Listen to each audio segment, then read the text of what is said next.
right, it is 10 o'clock on the dot, and I know we have a limited time together today. So I want to first introduce myself. In case you don't know me, I have a lot of names on here that I see, and it's great to see you all that I know. My name is Daniel Banier. I'm the director of Osher Lifelong Learning Program. We are pleased to provide this Zoom class this morning on a beautiful Saturday morning. What a beautiful day it is. And we're just so happy to offer something available to you all for free. And I want to thank our events and the events committee for putting this together, and also Mr. Curtis for teaching this Zoom class this morning for approximately an hour, hour and 15 minutes at the max. I don't want to take any more time from that, but I want to welcome everybody, and I hope you enjoy this lecture presentation. And I will send it over to Ann Lewin, who is on the advisory council for the events committee. And they have put this great Zoom class together, as well as some great events in the community to get you guys out in the community again. With that being said, Ann, take it away. Thank you. Oh, well, I just want to thank you, Matt, for doing this. You've got a very busy schedule, and today, and you'll join us for our trip to the here. I'm not tech savvy. Anyway, thank you, Matt. I just want to thank you for taking the time for your busy schedule to do this for us and join us on our trip to the Conservancy later this month. So please do me a favor, if you're in the Zoom, please mute yourself so we can hear Ann. I just muted the person that was. Go ahead, Ann. Finish. Okay. So anyway, that's my clock. Sorry about that. Matt led our trip to Ethiopia a couple of years ago. He has worked in Ethiopia quite a bit. So he is our person who has taught us so much about Africa. And I hope he's able to come back and teach for us again soon. I would like to say there's also going to be another trip to the Gibbons Center. The registration should come out in April, right, Daniel? Yes. And we will have a trip in May, and it will allow more people, and it will be the same trip, and Matt will join us. So with that, Matt, it's all yours. Great. Thank you very much, Ann. Really appreciate that introduction, and hello, everyone. And from what I can see on the screen, I can't see everybody, but lots of friendly and very familiar faces. And thanks very much for joining me today. And we're going to be exploring the world of gibbons in Southeast Asia.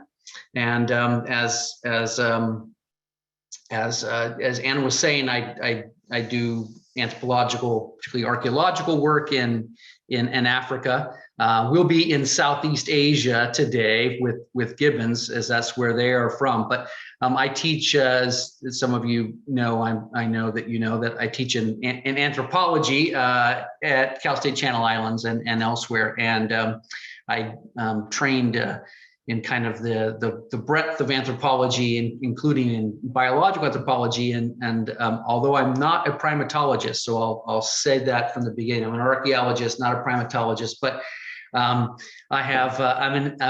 a primate enthusiast, and I teach about primates and primatology on an introductory level in undergraduate courses. So those are my kind of qualifications, and have had the opportunity to observe primates in natural settings in various parts of the world, as as an observer and tourist, but also as part of some research as well. So it's been an important interest of mine, and I love teaching about it. So thanks very much for the opportunity to talk about gibbons today. I'm going to share my screen, and I'm looking forward to accompanying everyone that is registered for the trip on the 26th to the Gibbon Conservation Center in Santa Clarita, or just right outside of the city limits of Santa Clarita, which is where I live. We'll also be doing another trip later, as Ann and Daniel were mentioning. So the Gibbon, I'll start off talking about the Gibbon Conservation Center a little bit, since that's where the field trip is going, and what this lecture is for, is to give an introduction to the primates that you will see at the Gibbons Center and get to experience. I'll click on the link here so people can see. And let's see if I can screen share it. Okay. Let's see. There it is. Okay, so hopefully everyone can see that. So the website, the Gibbon Conservation Center, is a really great resource I would encourage you to explore, whether you're going on the trip on the 26th or not. It is full of really good information about Gibbons and about the history of the center. There's even an introduction by none other than the legendary Jane Goodall, who has a short little blurb, who has endorsed and has long supported the work of the Gibbon Conservation Center in Santa Clarita. It is a unique place and organization in a lot of ways. It's the largest, I think still the only conservation center, education center, research center concerning gibbons outside of Southeast Asia, or at least outside of Eurasia more generally, as far as I know. It was founded by Alan Mutnick back in more than 40 years ago. He's since passed away, but the Conservation Center has continued on and has done lots of really important work over the years. And it's a resource that a lot of people don't know about, and a great place to visit. So look forward to joining everybody on the 26th and on the other excursion as well. So let me also promote another thing concerning the Gibbons Center that might be of interest. Let's see if I can screen share here again.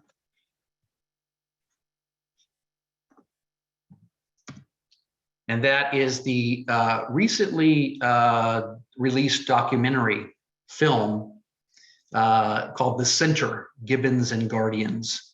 And this was, I think, released in October of 2021. It had some kind of theatrical release in some movie theaters, but it is available to watch on Amazon Prime Video. You can rent it, I do believe, for like $5 if you have a Prime membership. You can purchase the DVD. So what is this documentary? This is a documentary about the center and the history of the Gibbons Center, Conservation Center. So it'll give you a kind of a history of the center and a lot of the kind of trials and tribulations that the center has had in keeping it going over the years. They've faced a lot of real challenges over the years, including a recent fire that went through Bouquet Canyon in Santa Clarita, and you actually probably will see some of the people that you may meet at the Gibbon Conservation Center. So it is a full length 1 hour documentary, of kind of higher level documentary quality. So encourage you to check that out if you're going to the center and you're interested. Got a link. You can also find it on YouTube. The preview of it, if you're interested.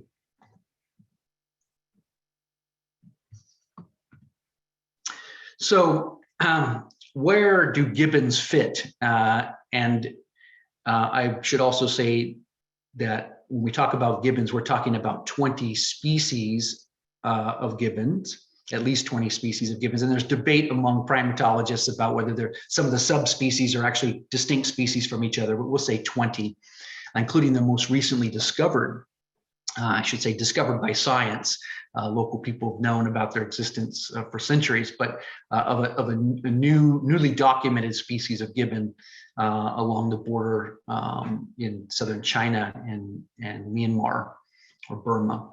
And we'll talk about that a little bit later. So we have 20 species. They are all members of a family that we call the Hylobatids.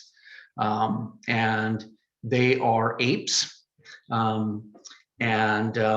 sometimes referred to as lesser apes. And lesser is not a derogatory or demeaning or diminutive word in the sense that it's talking about something being inferior.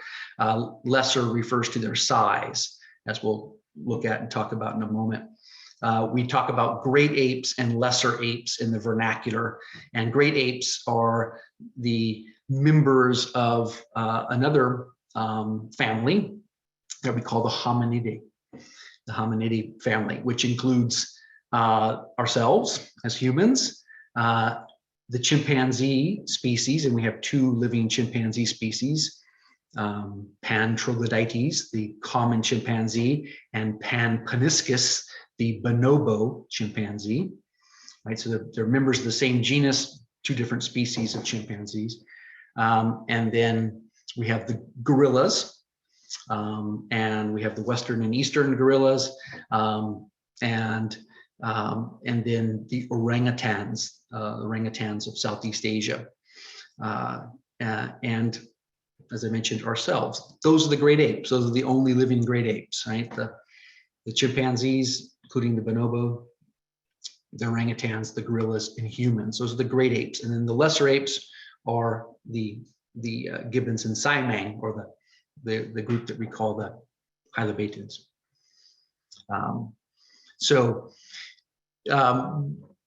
Gibbons and Simangs are less closely related to humans than are the other great apes, right? So many of you probably know that we share in our overall, DNA, almost 98.5% of our DNA with chimpanzees. We are very close to chimps. Chimpanzees, both bonobos and common chimpanzees, are the closest related animals on the planet to us, right?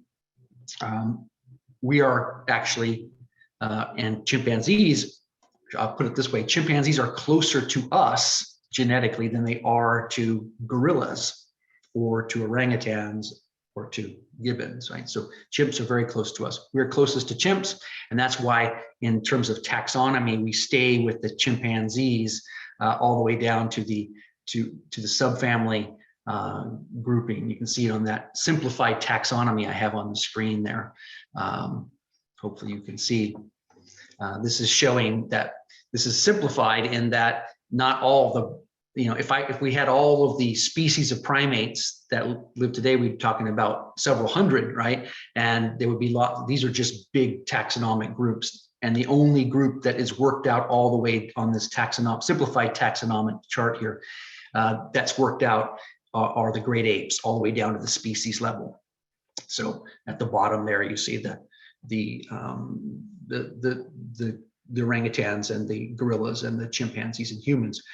We are with chimpanzees all the way, that subfamily. We don't split from the chimps taxonomy until we get to the tribe level of taxonomy. So we're closest to the chimps, and then the gorillas, and then after that, the orangutans, and then after that, the hylobatids, the gibbons and Simangs. So gibbons and Simangs are branched off from other hominoids very early on in the hominoid line. So apes are called hominoids in science. So we are a hominoid, chimp's a hominoid, a gibbon is a hominoid, as opposed to the other members of the primate family. So gibbons are apes, are not monkeys, right? And we'll talk about how we distinguish that in a moment. But they are less close to us than the other great apes. And genetically, also in morphology, their form, they do have characteristics or retain characteristics that they are more monkey-like in some areas. They are apes, fully hominoid, but they do retain some we call plesiomorphic traits, or very ancestral traits that monkeys have that the great apes don't have. And in this class, I won't get in this lecture today. I don't have time to get into all of that detail, but all this to say that they diverged earlier in hominoid evolution or ape evolution. So that maybe begs the question for you: when do apes as a group, the hominoids, appear in the fossil record and the genetic record? And about 23, 24 million years ago, the first apes appear in the fossil record. They're not gibbons, they're not chimpanzees, they're not gorillas, they're not humans. These are all the living apes are of much more recent origin, but that's when the first apes appear in the fossil record. And then, but fairly early on in ape evolution, the group that would become the living gibbons, they branch off from the great apes. So they're less, derived from our line. So the hominoids, right? The superfamily, also known as the apes, right? Two families within that superfamily, the hylobatids and the hominid, right? And that's our ape family tree simplified there. So where do apes live today? Now, I should say, and if you've taken the class from me, you may have had this before, or when I talk about ape evolution, that apes lived in a much wider, non-human apes lived in a much wider part of the world in the past. But after about 9 million years ago, our world became much less tropical, and the tropics shrunk. Right, so tropical forests disappeared, began to thin out and disappear in areas that are north of the tropics today.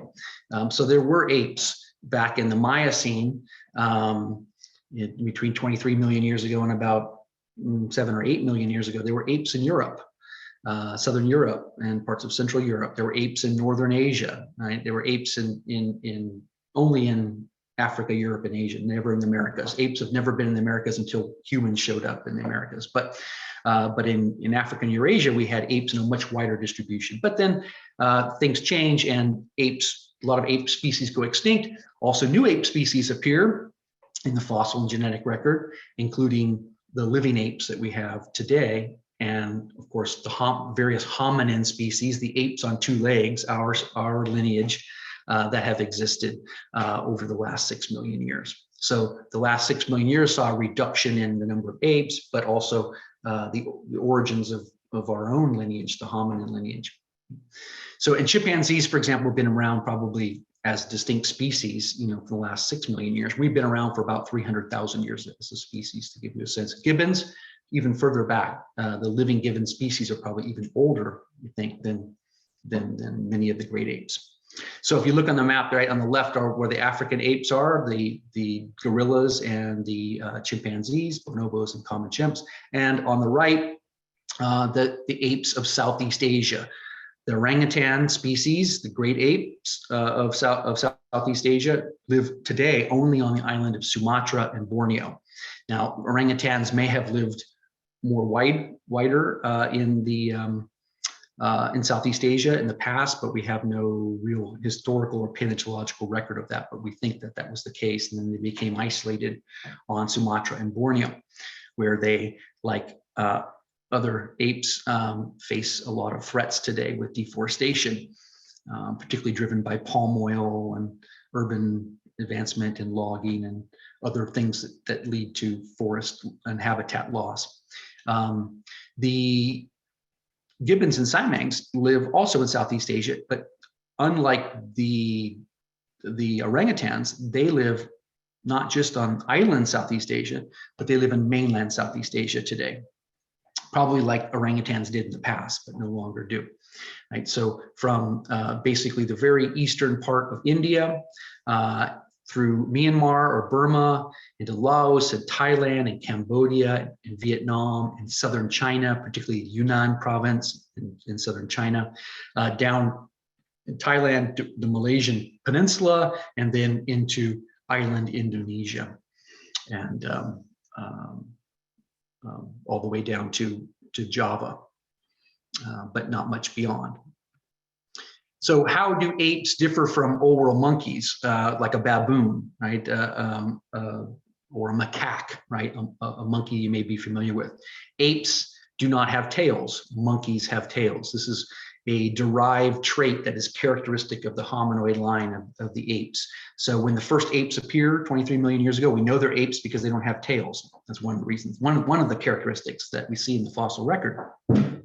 And apes have what we call the Y5 molar pattern. We have 5 cusps on the molar teeth, the little knolls on your molar teeth, little hills, on the hill-like qualities on your molar teeth. And between those 5 little cusps, there is a Y-shaped canyon, kind of groove that goes between that. And I'll show you a picture of it in a moment. All apes have that Y5 pattern, both apes of the past and the fossil record and all living apes today. You have it, right? A chimp has it, a gibbon has it. Whereas a monkey, like an old world monkey, if you're comparing to a baboon or a macaque, they have what we call a bilophodont pattern, which is a 2-ridged 4-cusp pattern. So they have 4 cusps in 2 parallel rows. And bi meaning 2, loaf meaning ridge, dont meaning tooth, right? So a 2-ridged tooth pattern. Apes have a shortened trunk as well, a torso that's shorter than a monkey's. And it's more stable also, and the lumbar area is kind of larger and more stable compared to monkeys. And this allows for a wider range of locomotion, as I'll talk about in a moment, and more stability, and is key to things like even our own bipedal adaptation as human apes. Apes have broader noses overall and larger palates, so the maxilla, the top of the roof of the mouth, are broader than monkeys. They are larger in body size overall, except for gibbons, right? Now, gibbons are larger than most monkeys, but there are some monkeys that are considerably larger in body size than gibbons and siamangs are. So, for example, baboons are larger than gibbons, adult male baboons, for example. Mandrill monkeys, some macaque monkeys, right? Some spider monkeys are larger than gibbons. So, and that's why we call the gibbons the lesser apes, because they're smaller in size. But generally the apes, and certainly all of the great apes, are larger than monkeys. Apes have, and this is something I'll be emphasizing here, apes have longer arms compared to legs, while monkeys have longer legs compared to arms. And this has to do with the primary locomotion patterns of both of those groups. Monkeys, when they're in the trees, and there are some monkeys that are always in the trees, and there are some monkeys that are on the ground and in the trees. But whether you are a monkey devoted to the trees or moving between trees and the ground, you do a lot of jumping in the trees. So if a monkey wants to move through the canopy of trees in the forest, they jump from branch to branch. So they push off their back legs. So their back limbs are slightly longer than their front limbs because of that. Whereas apes, with the exception of humans, although we can do it, apes brachiate through the trees, right? Now we also move quadrupedally and suspend ourselves, etc., as apes in the trees. But we primarily move through the trees by brachiating, which means arm swinging through the trees. So a monkey does not do this. Now monkeys can brachiate, they can, just like we can jump through the trees, right? An ape can jump through the trees, but the preferred locomotion for a monkey is to jump, whereas an ape is to swing, arm swing through the trees, to brachiate. And that's an important distinction. And that, I'll talk about how that relates to what we call the intramembral index in a moment.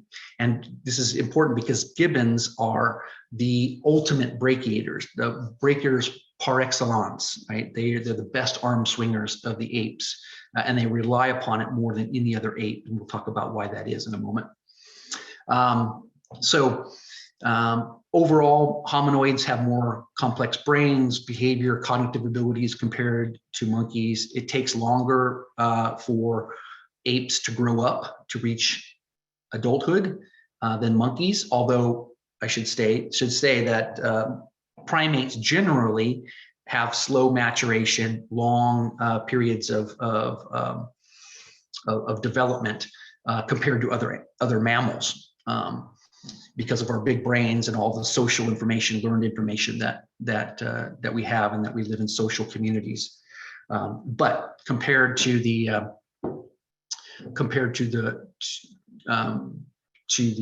monkeys, apes are slower in our development.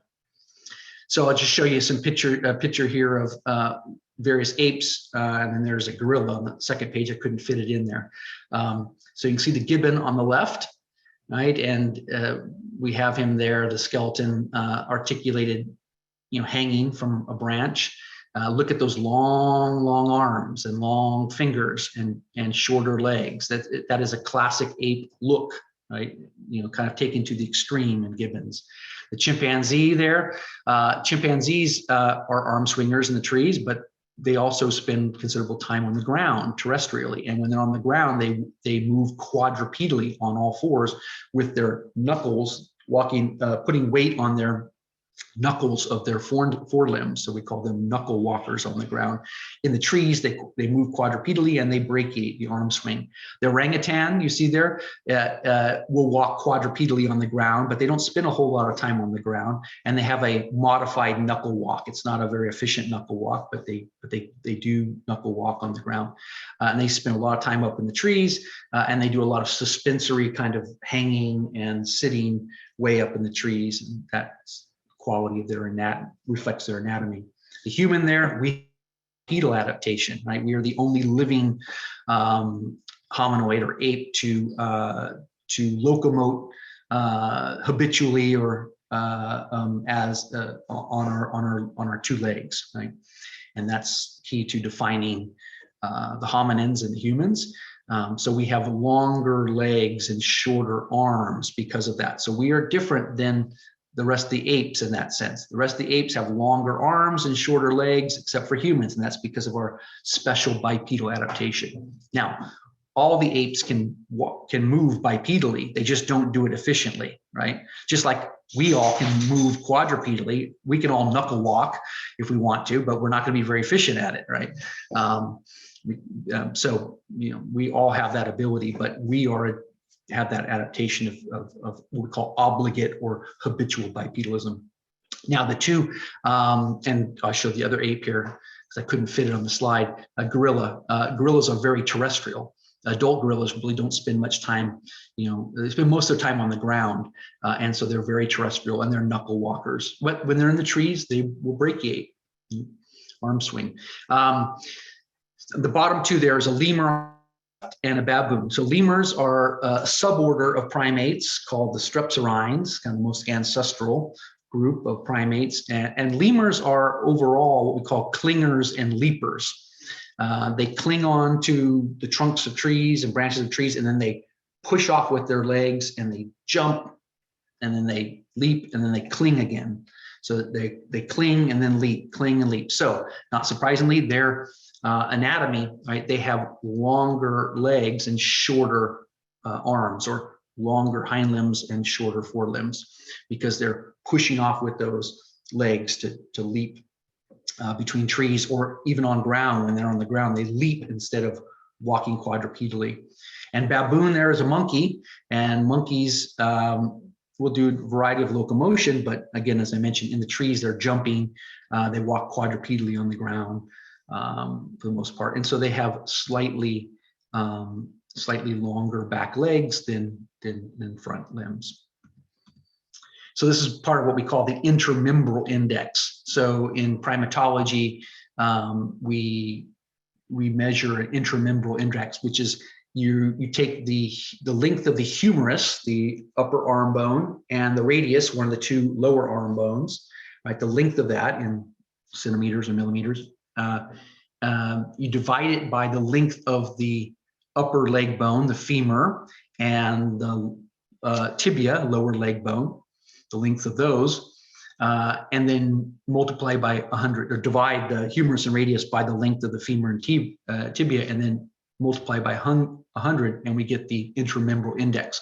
So we use that as an indicator of general locomotion. So if you find a fossil and you measure, those, you can calculate whether that extinct species was moving primarily as a brachiator in the trees, or was it jumping, or was it kind of suspending itself a lot, suspension, kind of suspensory climbing. So if you have an intramembral index under 100, you're probably going to be a vertical clinger and leaper, like a lemur. That's a picture of a lemur there. So you have longer legs and shorter forelimbs or arms. If you have around 100, you're going to be probably a quadruped mostly. And so you'll be moving on the ground quadrupedally. So monkeys are around 100. They usually just fix right around 100, whatever species it is. And then if you are over that 100, you're going to be what we call a suspensory climber and a brachiator. So you're going to be an ape. And if we look at the intermembral indexes, I should say a non-human ape, a non-hominin ape, you're going to have those long arms and short legs. And the great ape, the apes of any ape that has the greatest number on the intermembral index are Gibbons and Siamangs. They have the really long arms and the shorter legs, as I'll show you in a moment. Okay, got my slides out of order here. That was the Y5 molar pattern that I was going to show you earlier, which is that cusp pattern. On the left there is the Y5 pattern, the 5 cusps, and then the Y groove running between it. On the right there is the bilophodont pattern that like a macaque or a baboon would have. That's an earlier ape. Okay, so let's talk about and see a variety of different Gibbons and Siamangs. So Siamangs are technically Gibbons too. They're a different genus, as we'll see from other Gibbon. They're larger and they have some unique qualities like a big vocal sac and some behavioral differences, but just think of them as Gibbons, but we refer to them as Siamangs. So on the right, there's a Siamang, and then on the left are examples of Gibbons, in this case, white-handed Gibbons or Lar Gibbons.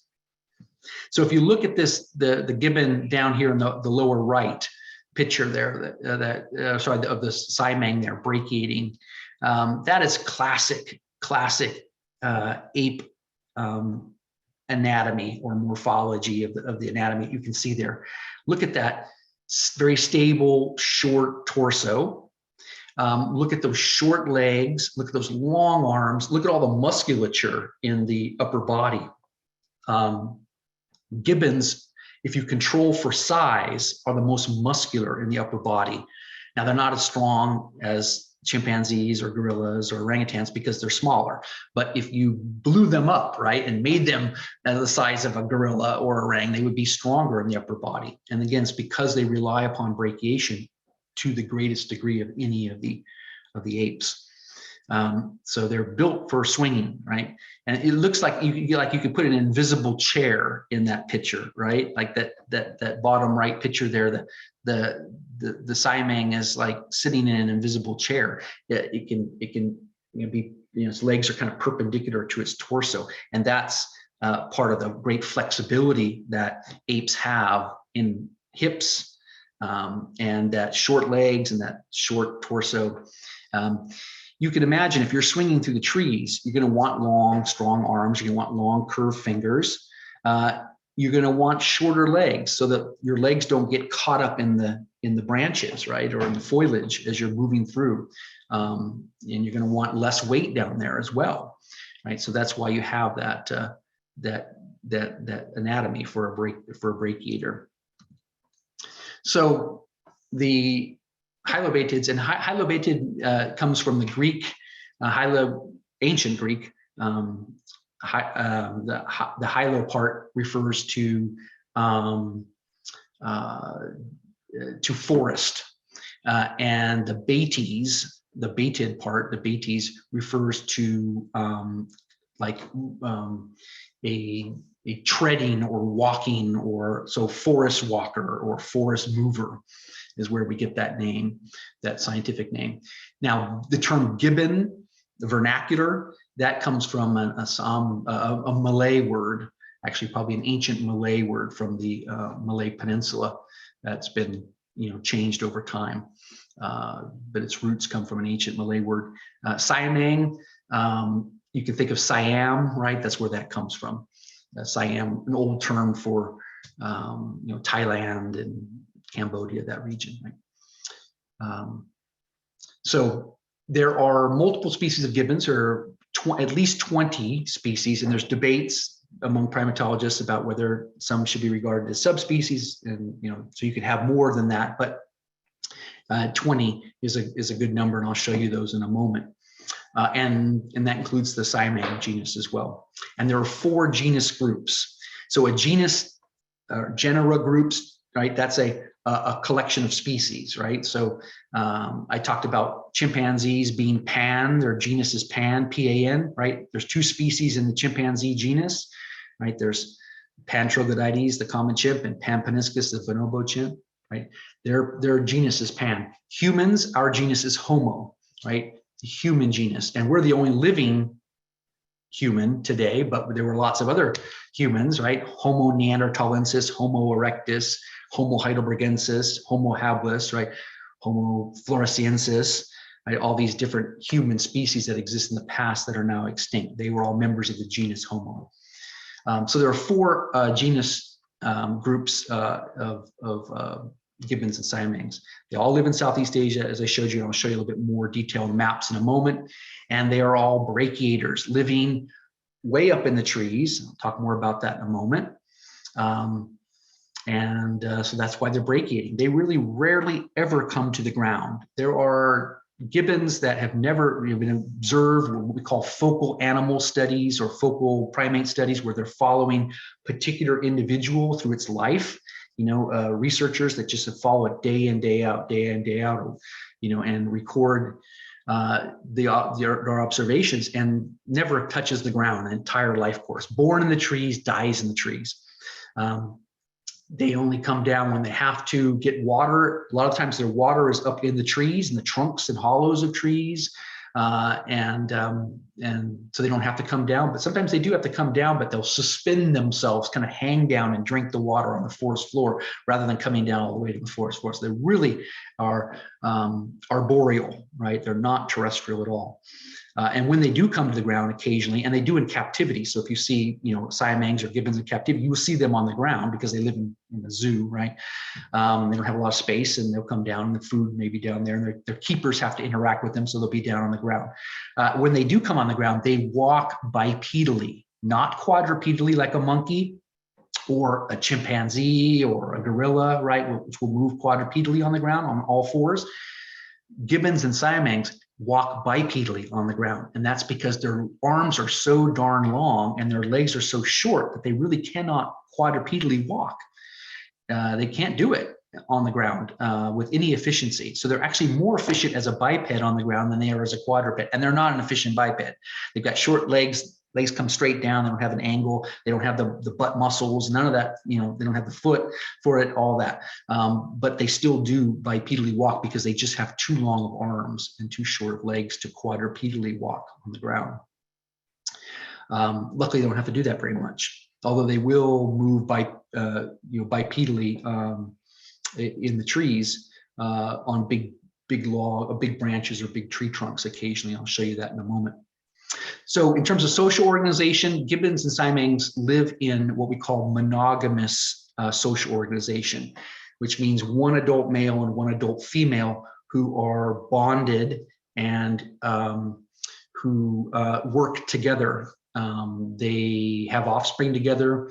Now, there's plenty of documentation, observation of members of the union, the male or the female, copulating, right, with other gibbons. That does happen, but it is generally a monogamous union. So they're only mating with their bonded mate for the most part, and overwhelmingly the most part.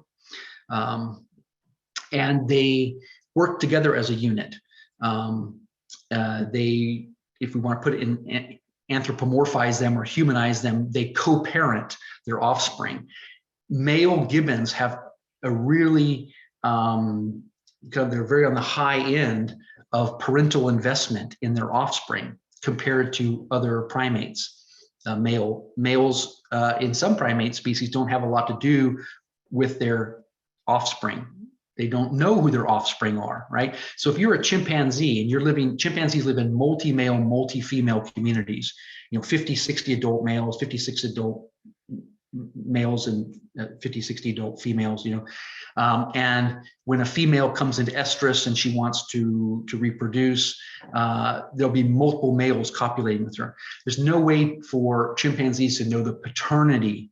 They know the maternity, of course. They know who their mothers, who everyone's mother is, but they don't know who the fathers are, right? But that's not the case with gibbons, right? So gibbons are monogamous. So there's a high certainty that if you are a male, that the offspring that your mate bears are going to be your offspring. And consequently, you have more parental investment because you know that those are your genes, right? So at least in a innate way, right? So in evolution, we think of that as, like, that's why they're investing more time, because they can be assured of their paternity and their reproductive success. And the reproductive success is not just having offspring, but those offspring living long enough to reproduce themselves. And so you, as a adult male gibbon, right, you would invest a lot of time and energy in your offspring. So consequently, they do a lot of care for their offspring, spend a lot of time with them compared to other primates, other male primates. The male and female work as a team. They're highly territorial. They protect the territory depending upon the species and the amount of forest where they're living, between about 20 and 100 hectares of area. A hectare is 10,000 square meters, to give you a sense how big that is in the forest. So, and they protect that territory, the male and the female. It's their area, their resource area, and they will tell other gibbons that it's their territory through their very complex siren sounds and whooping sounds that they have, the calls, and I'll play some of those for you in a little bit. You'll hear them. They have these duets that they sing back and forth, and what they're doing is they use that to communicate with each other, the male and the female communicating with each other, and importantly, different pairs of gibbons communicate with each other across the forest. And some primatologists have described this as kind of like creating a wall of sound. They create a territorial boundary or border by their calls. So other gibbons in the forest know when they're coming into another gibbon pair's territory, because there's just like this audio wall of sound that they're sensing. So that's important. So they're living way up in the forest, dense, right? So that they can't see each other, right? So they rely upon the sound the pair does to communicate with each other when they're foraging, figure out where each of them are, and also to communicate to other gibbon pairs. So here's the map of where gibbons are found, again, found throughout Southeast Asia, from Eastern India to Southern China, the continental mainland, and then on islands Southeast Asia, and Borneo, Java, Sumatra, and some of the smaller islands in what we call the Sunda Shelf, and the various islands of Southeast Asia. The ones that are, there's a line that we call the Wallace line that separates the Sunda Shelf from the Sahul Shelf, basically the line between New Guinea and Australia and Indonesia and Malaysia. So on that Indonesian side. And then the Siamangs that you don't see on here, as I'll show you in a moment in a map, they're living down on the Malay Peninsula down into Sumatra in Indonesia. And all gibbon and Siamangs show a preference for what we call moist primary forest rather than secondary or riverine forest. And that has consequences for their conservation, because primary forest, once it's lost, right, then they're losing habitat. They don't do well in secondary forest that's grown up after primary forest has been depleted, or in riverine forests. Now, one of the areas where where forests are often preserved, where there may be forest lost elsewhere, forests may be preserved along rivers. Unfortunately for the gibbons, they don't like riverine forests. When primary forests, kind of the moist primary forests, are lost, really it has a major impact on gibbon conservation. They're not that adaptable to moving into other forest areas. They're not like a macaque monkey, right, who can very generalize and can live into a variety of different kinds of landscapes. So here's a picture of the 4 genus groups of hylobatids, the Hulock gibbons, the Hylobates gibbons, the Nomascus gibbons, and the Symphalangus, which are the siamangs. So again, you can see their distribution from basically the edge of India across mainland Southeast Asia to the coast of Vietnam and southern China, and then all the way down into island Southeast Asia, including as far as Java. So as I mentioned, we have a number of conservation issues and worries about the long-term presence of gibbons on our planet. They are frequently referred to as the most threatened primate family globally. Of those 20 species, all of those 20 species are classified as globally threatened by the IUCN, which is involved in calculating this.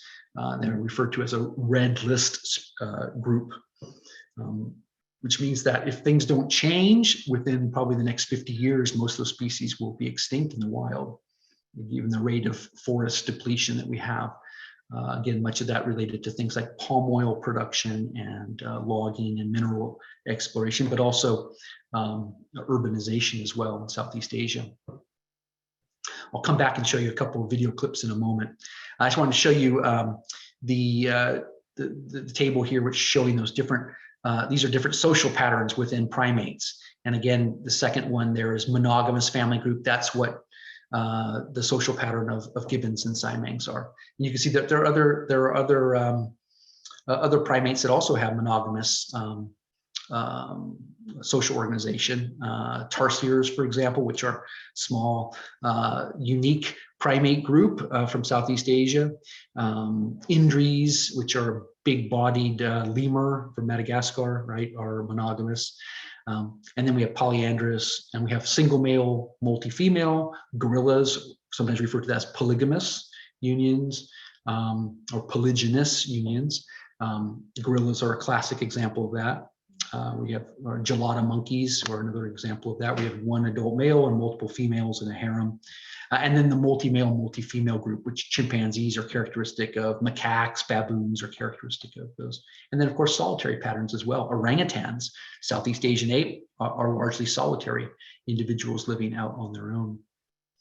And this, so we're talking about that social organization of gibbons being monogamous and how that impacts their behavior and the parental investment of males. And it also impacts their sexual dimorphism.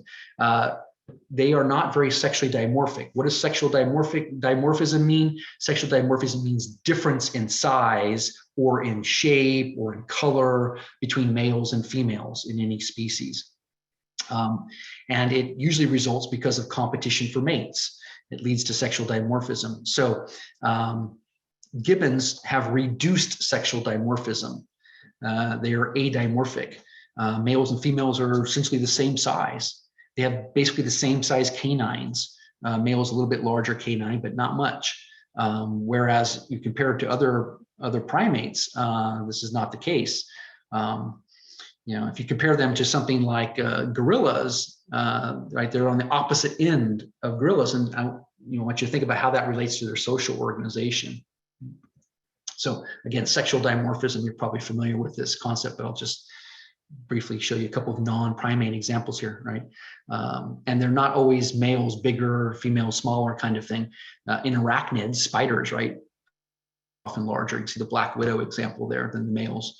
And it can be color, it can be things like tail feathers, like peafowl are a great example of that, peacock and the peahen. They're about the same size. It's not a dimorphism of size, but it's a dimorphism in terms of coloration that has to do with sexual attraction and mate selection issues.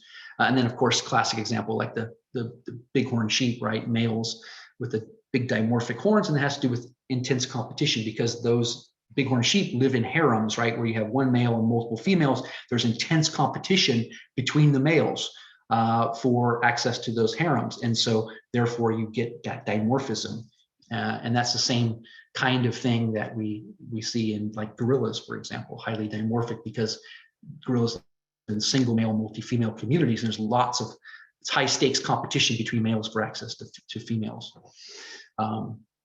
When we study this, we talk about intrasexual selection, competition for mates among members of the same sex, right? So it may favor horns or large canines, and then what we call intersexual selection or sex appeal. And this is a kind of sexual selection that may explain traits like a peacock's tail. So when we're talking about Gibbons being not very sexually dimorphic, it's because of reduced intrasexual selection.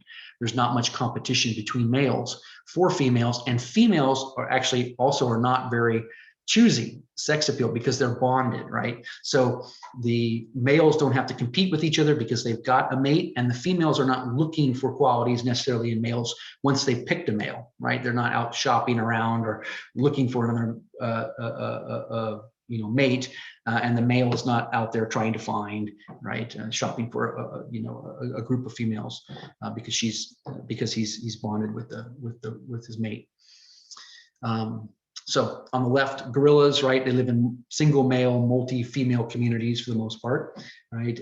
But siamangs live in monogamous unions, as do all gibbons, right? So you can see those are picture there is a male and female co-parents, and then a juvenile on the lower there, and then a male and a female next to each other, same size, right? And dimorphically, you really can't tell much of a difference. Whereas look on the left, top left there, that's a male gorilla on the left and a female on the right. Great sexual dimorphism, right? Gorillas could be 200, 300 pounds heavier males than females. So gibbons are, as I mentioned, move almost exclusively by two-armed brachiation and by kind of a slower quadrupedal climbing, and occasionally by a modified bipedal locomotion on two legs. Again, when they're on big tree trunks and they can't grab onto something, they'll kind of walk bipedally. And if they ever go to the ground, then they'll do it as well, as I mentioned. The larger bodied gibbons, the siamangs, travel mainly by slow kind of pendulum, kind of arm over arm, methodical kind of brachiation, whereas smaller gibbon species, they use a more kind of rapid, kind of ricocheting kind of brachiation. They basically just kind of throw themselves out into space. And I'll show you some video in a moment of that, from one tree to another. And they can, they can jump 30, 40 feet in one jump, and then just hope that they catch something. And they almost always do, as they fall or plummet. And during feeding, all gibbons use a more deliberate kind of quadrupedal climbing, particularly when they're going on the ends of branches where it's kind of more dangerous. And they use a wide variety of both seated and suspensory feeding postures. Suspensory means they're kind of hanging and feeding, and sometimes they sit on the tree trunks. So here's some of their postures that you can see in gibbon here: and climbing, the brachiating, and various feeding postures there. And then an example there of kind of a bipedal stance as well. You can see as they move along tree trunks.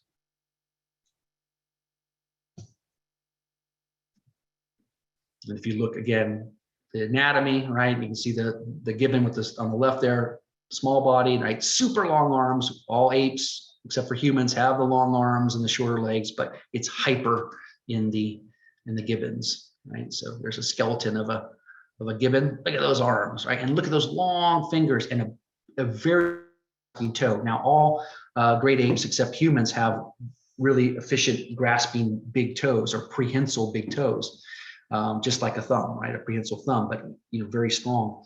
Gibbons have a really pronounced big toe or hallux that is grasping, and they have really long curved fingers and shorter thumbs, and that actually helps them grab by like that.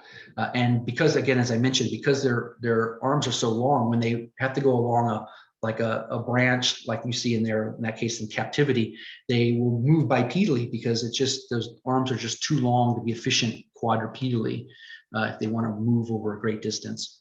So all this is facilitated by a number of anatomical qualities, and I don't have enough time today to go into all of these in detail, but I wanted to show you this. They have some of the most flexible wrists and shoulders of any group within the primate world. And this has to do with the reduced ulnar styloid at the end, makes this possible, and a number of other features. They have a more dorsally placed scapula or shoulder blade, which helps facilitate their brachiation. They have a very long clavicle or collarbone. Now, why is that important? Because it allows for all kinds of muscle attachment, right? Your collarbone or your clavicle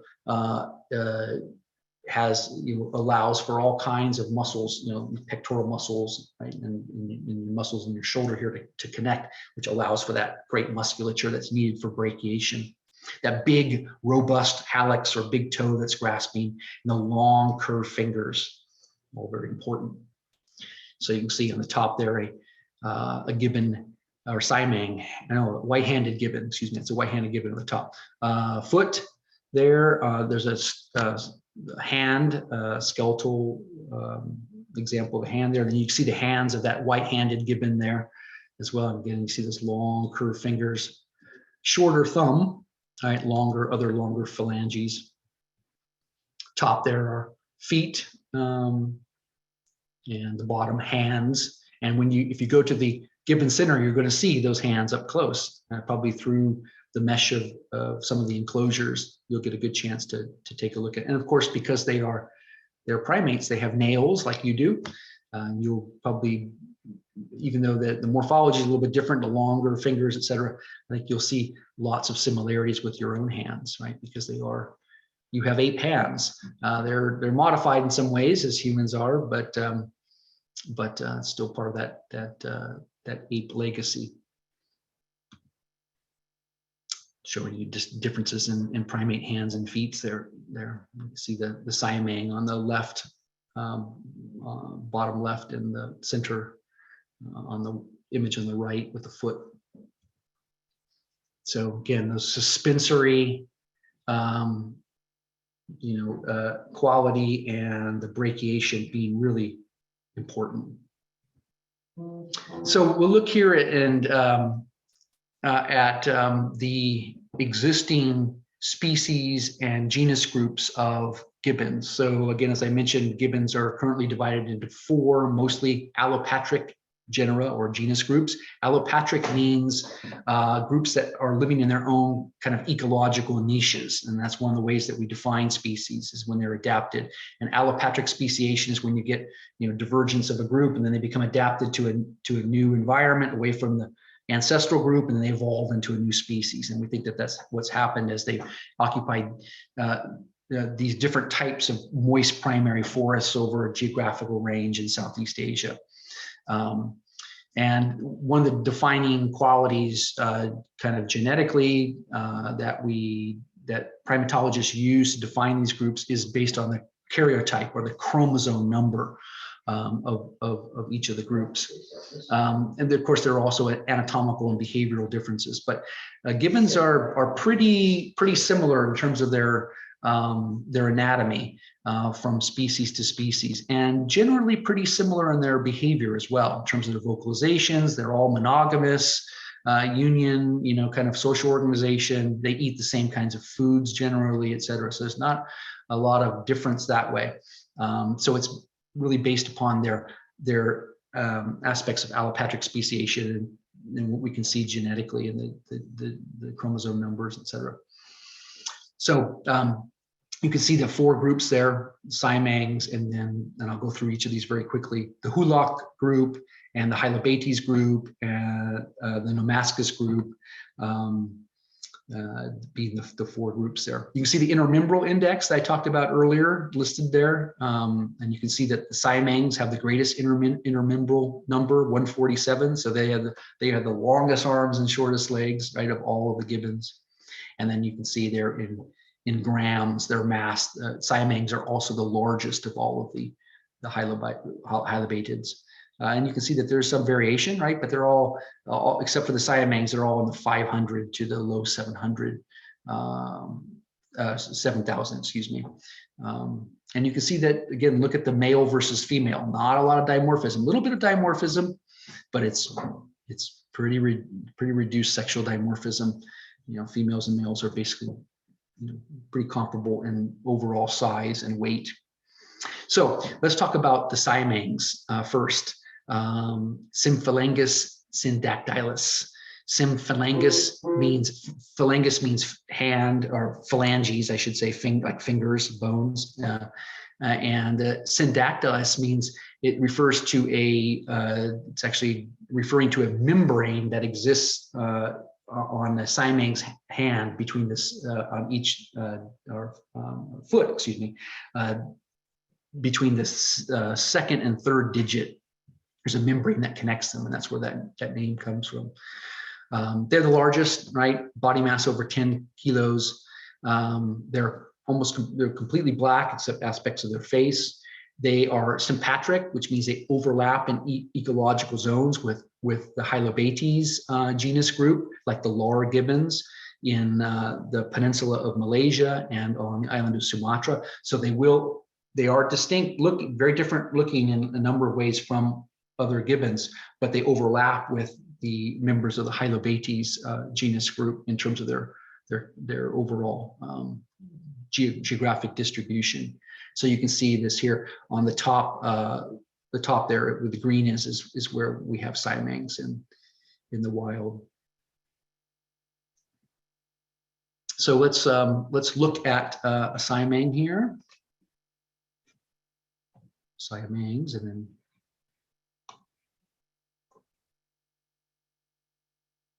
try to finish up here by showing you some examples.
So you can see the couple of features that big pouch. Siamangs are the only of those of the gibbons that have that big pouch, and that helps with the resonance of that sound. So it's a classic example of that kind of whooping siren sound, particularly whooping sound, that's characteristic of the Hylobatids. The Hulock genus is the westernmost genus of gibbons, and they have kind of a fragmented distribution that goes from India through Bangladesh, Myanmar, to parts of Yunnan province in southern China. And there's an eastern boundary at the Solween River there in southern China. They're medium-sized, between about 6 and 7 kilos, and they're sexually diachromatic, which means that there's a difference between males and females. The males are light-colored or buff-colored, kind of tannish, and the males are black-colored. Males are all black except for white brow, females lighter in color. And there's 2 species that have long been known, the western and eastern Hulock gibbons, but more recently a 3rd species has been found, and I'll talk about that in just a second. So here's an example of a western Hulock. See if we can play this.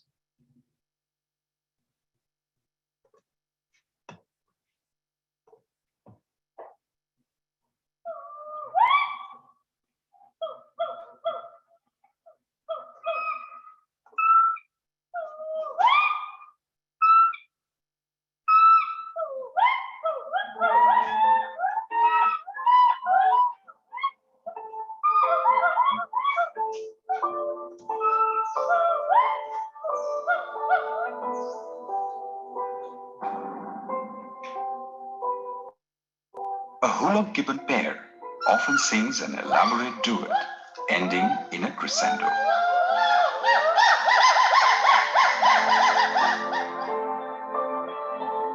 A family unit of 2 to 5 gibbons, with a single adult male and female pair, guard their territory with these calling rituals. No intrusion is tolerated.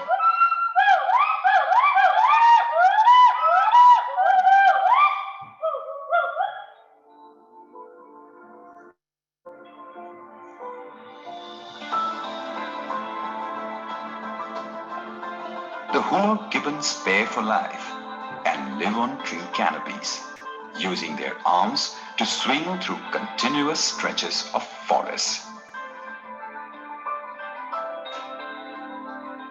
They mostly eat fruits and defecate seeds throughout their path. Unwittingly scattering seeds and regenerating the forest.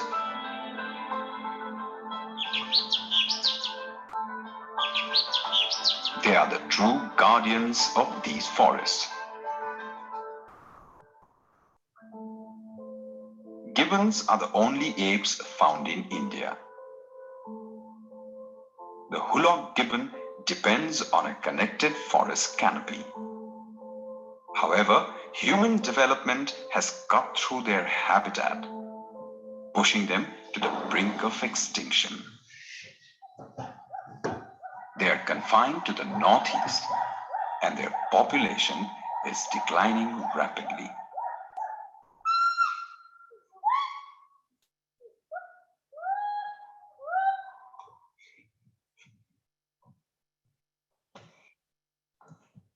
So there's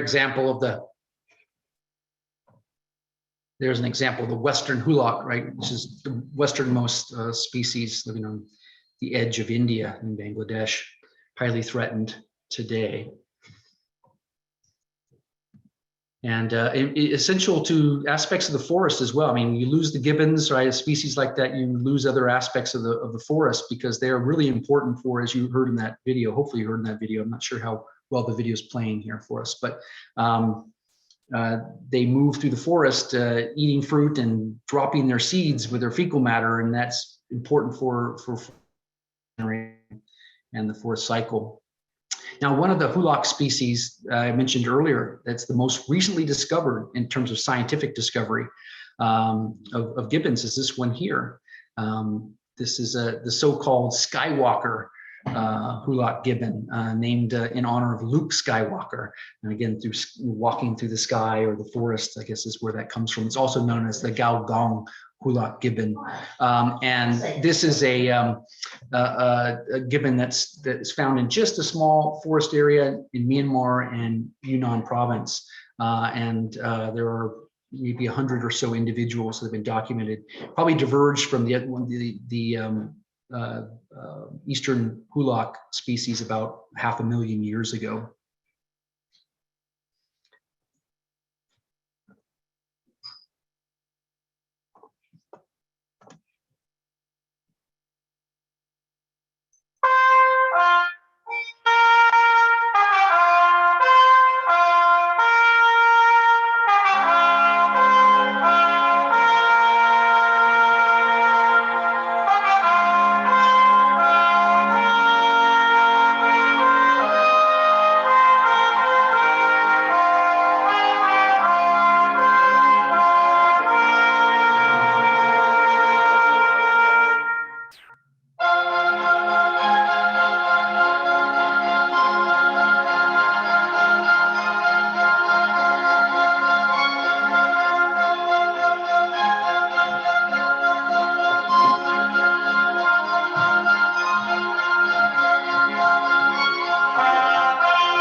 On behalf of the Gibbons, my team and myself, we would like to say a massive thank you. Without your support, this research just would not be possible.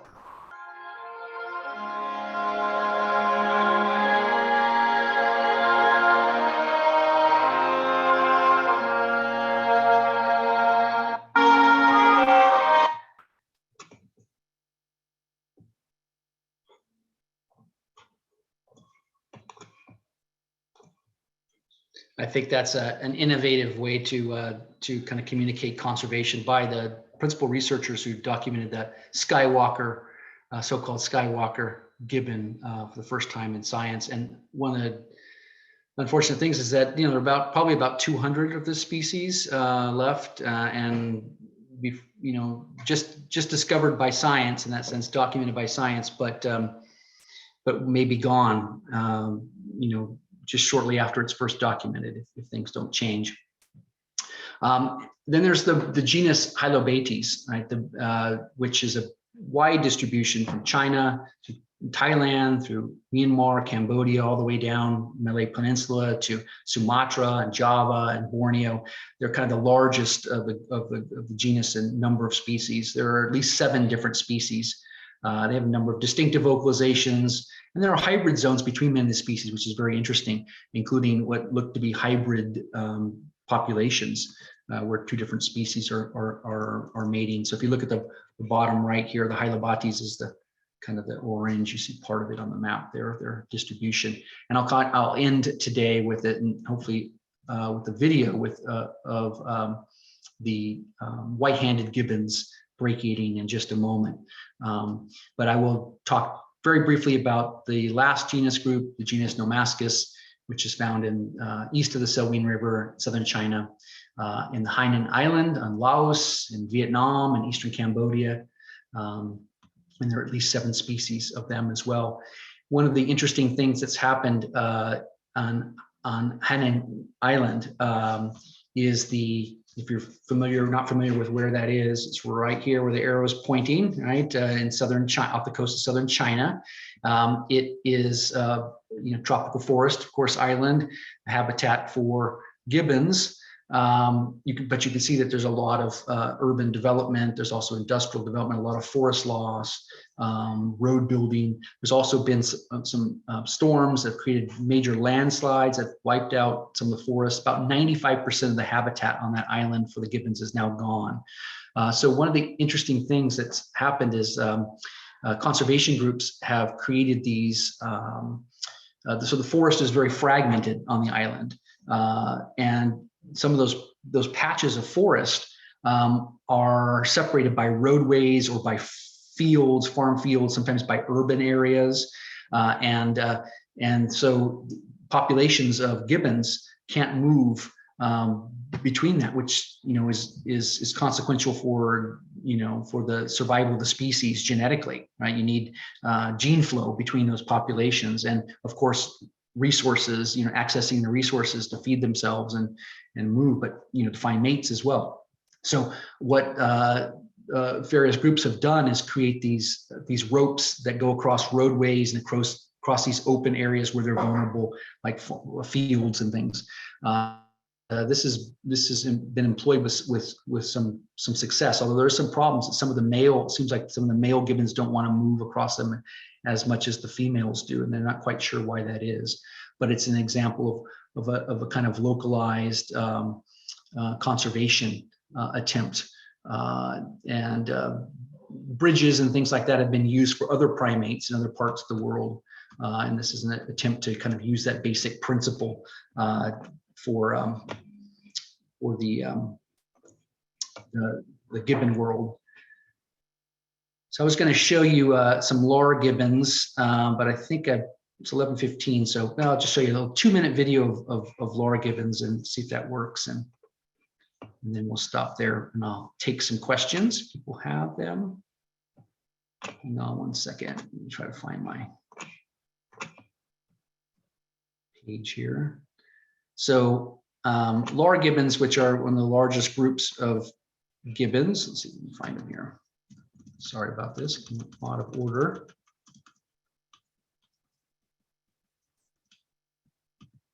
There we are. Play this short video here.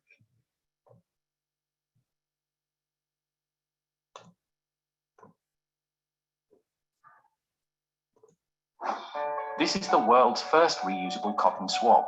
It can remove up to 10 times more earwax. Latest studies show that traditional cotton swabs are not good for your ears.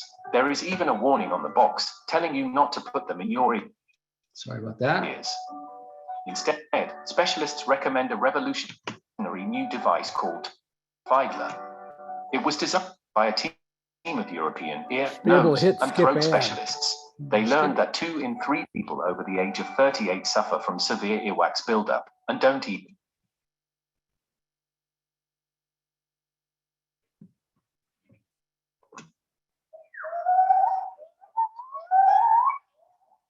Few communicate more musically than Lara Gibbons in the forests of Thailand.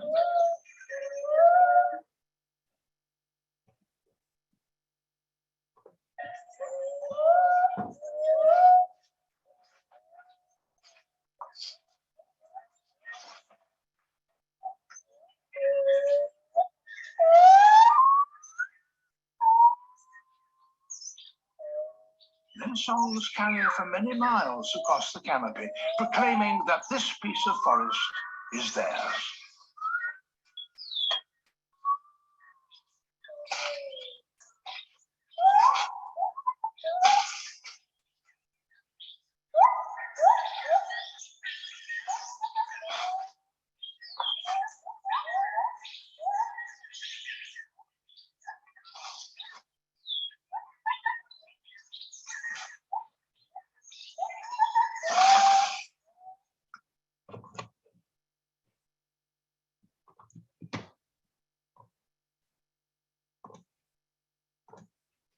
I like to end on that video there of that Laura Gibbon just throwing itself out into space there with the audacity or the great confidence so that it's going to catch something on the way down, right, way up in that forest canopy. Really amazing, absolutely amazing apes. We need to do our level best as a species to make sure that they survive beyond the next century. Thanks, everyone. And I'll open up for questions. Anne, I don't know whether you want to handle this via chat or whether I'm happy to, if people want to shout out questions, I can attempt to answer. That's fine with me. They have a question, they can raise their hand. Okay. Or use the chat, yeah.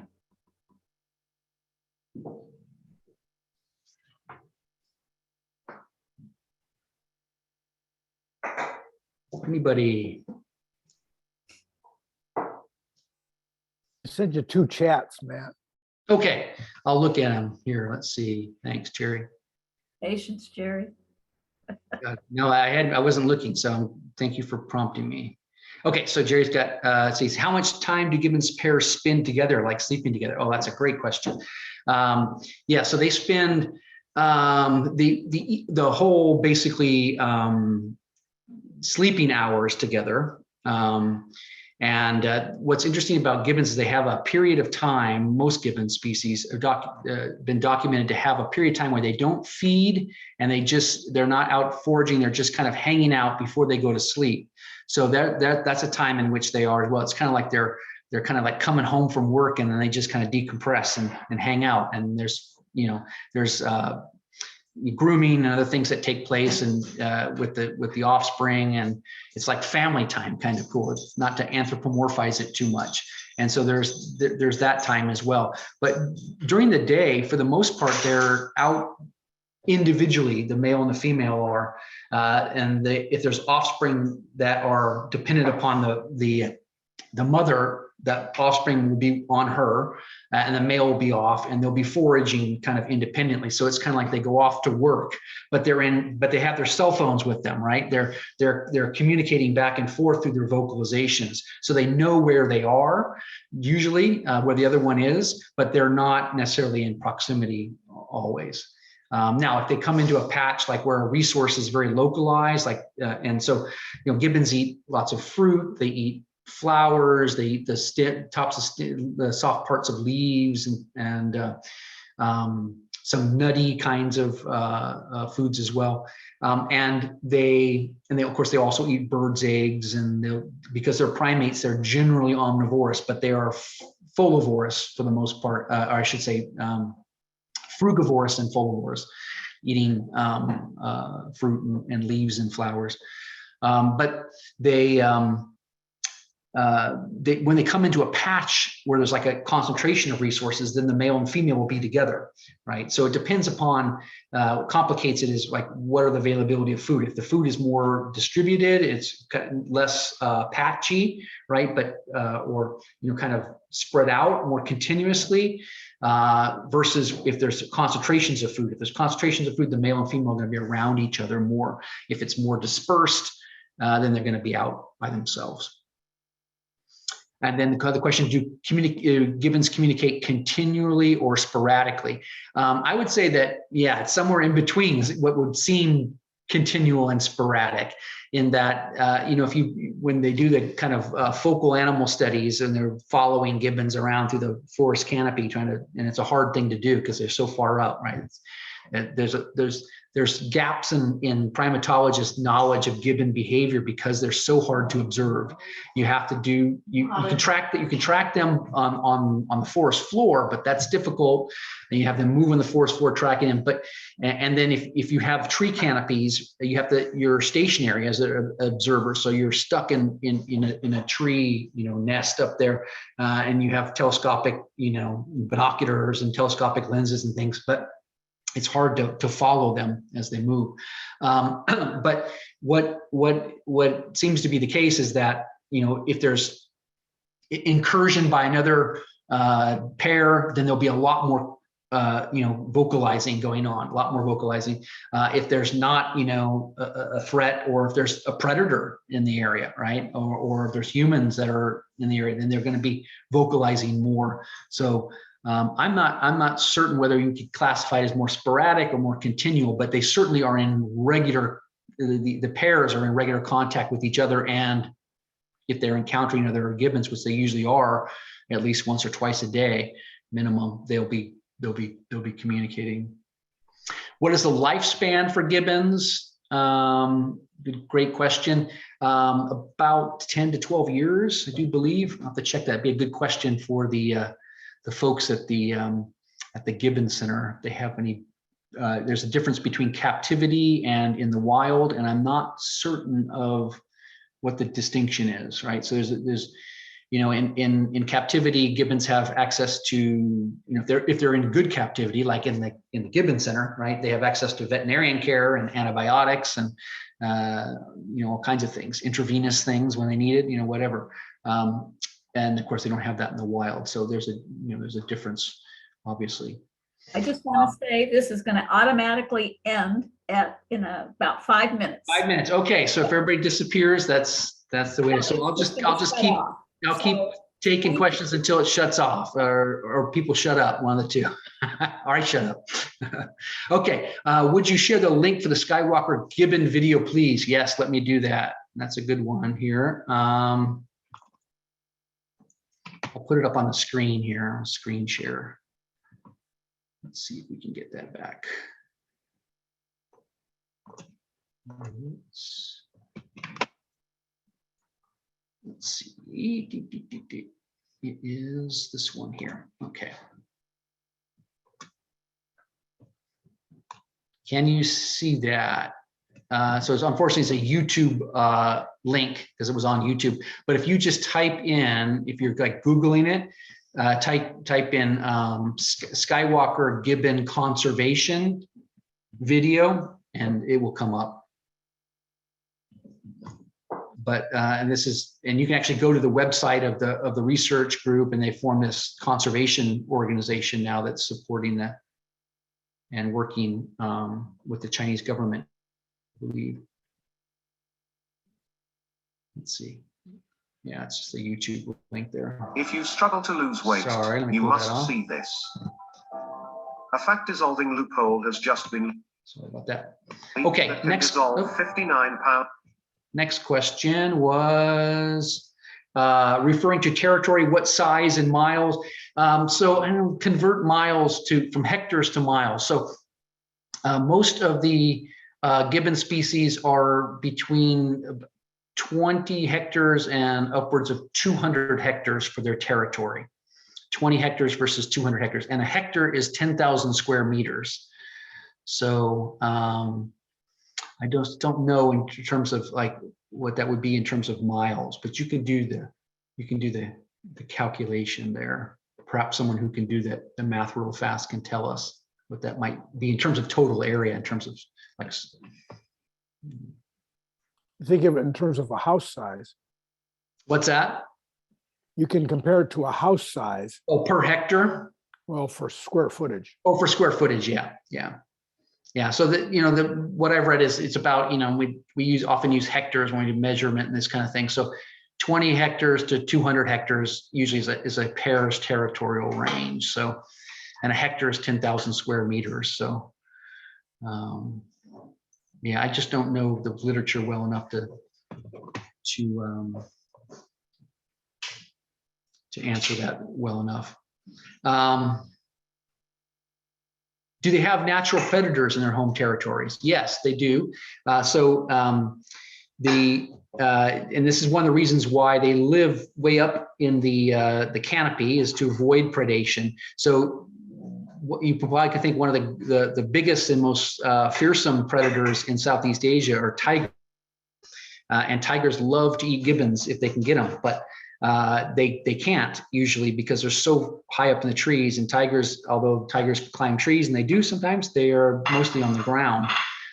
So this is one of the reasons why they don't come down. And this is one of the explanations of why they are so arboreal. It's not just that their food is up high in the trees, but there's predation that's involved as well. So basically everywhere where they exist in the past, tigers also existed. Now, of course, tigers, because of their conservation, they're limited to just certain areas, particularly national parks and things. But and any of the other cats, of course, there are leopards and there are smaller predatory cats. Those are all of those because cats are decent tree climbers, that they are major predators. Humans are the biggest predator, though, of all in terms of total numbers. They are hunted, but more important than hunting, even though there are, they are killed through by humans hunting them for trophy, and in some areas they were used as a food source, although most of that is not present today. But this deforestation, right? It's habitat loss that's the most important conservation issue, even I would say significantly more important than hunting. And as I always tell students, habitat loss and hunting are directly tied, because as you lose habitat, then you get more inroads into the forest, and then there's greater opportunity for people to hunt, particularly people who aren't from that tradition. So do gibbons and chimps have lateral left-right dominance like people do? You know what? You're going outside of my my area of knowledge on chimp on non-primate neurology. And my guess is yes, they do. Our brain is kind of an elaboration of the standard primate brain. So I think that they do. I don't know whether you can how well that can be tested, but I would say yes. What species are at the Gibbons Center?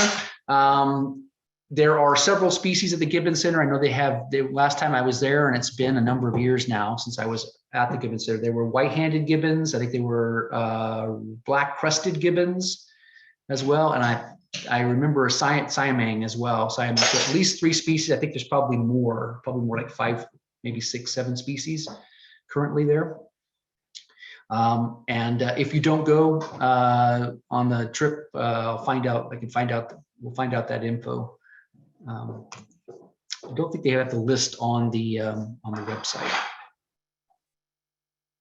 I think maybe I've addressed all the chat questions. Probably going to cut off soon. It's going to end one way or the other. Yeah. 2.47 acres to a hectare. Okay, so if you wanted to multiply, 200 hectares at the by 2.4, right? You can get if you're familiar with it, what an acre looks like in terms of size, you can get a sense there. Thank you for that. Hold on. So the March trip is sold out, and so there'll be another one coming in May. And after May, or in May, we have a lot of things planned for there and beyond, and we'll be back in a bigger bus. So that is the issue with the Gibbons, is they limit the number of people that come. So when we start in May, we'll have a much bigger bus. So thank you all for coming. Thank you, Matt. You're welcome. Thank you, everyone. Thanks, Ann. Thank you. Thanks, Bye-bye. Matt. Thanks, Jared. Take care, everyone.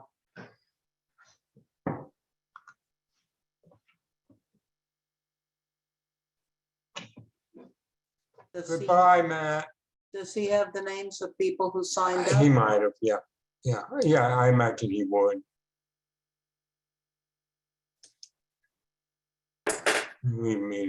Oh, it says mute.